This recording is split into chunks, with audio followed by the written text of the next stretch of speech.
ரசூலாவை பார்த்து அல்லாஹ் சொன்னா, மக்கள்கிட்ட போய் சவால் விடுங்க நபியே, உங்களுடைய கடந்த கால வாழ்க்கையை ஒரு தாரக மந்திரமாக, பத்திரமாத்து தங்கமாக, சிற்பமாக செதுக்கப்பட்ட ஒரு அற்புத வாழ்க்கையாக நீங்கள் 40 வருட காலம் வாழ்ந்திருக்கிறீர்கள். அந்த வாழ்க்கையை தூக்கி போடுங்க.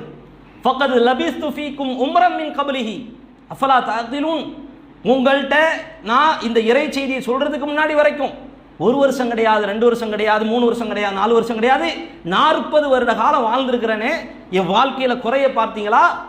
என் வாழ்க்கையில பிழைய பார்த்தீங்களா? என் வாழ்க்கையில வழிகட்ட காரியத்தை பார்த்தீங்களா? விபச்சாரத்தை பார்த்தீங்களா? பொய் பேசுனதை பார்த்தீங்களா? வியாபாரத்தில் நாணயத்தை பேணாமல் அநியாயம் செய்ததை பார்த்தீங்களா? இது மாதிரி ஒட்டுமொத்த விஷயத்தையும் தூக்கி போட சொல்கிறான் முகமது நபி அவர்களை. அந்த நபி தூக்கி போட்டாங்க. ரசூல்லா 40 வருட காலத்தில் ஒரு நாளில் கூட பொய் பேசியதாக ரசூல்லாவுடைய வாழ்க்கையில் அவர்களால் காட்ட முடியல. விழி பிதுங்கி நிற்கிறாங்க.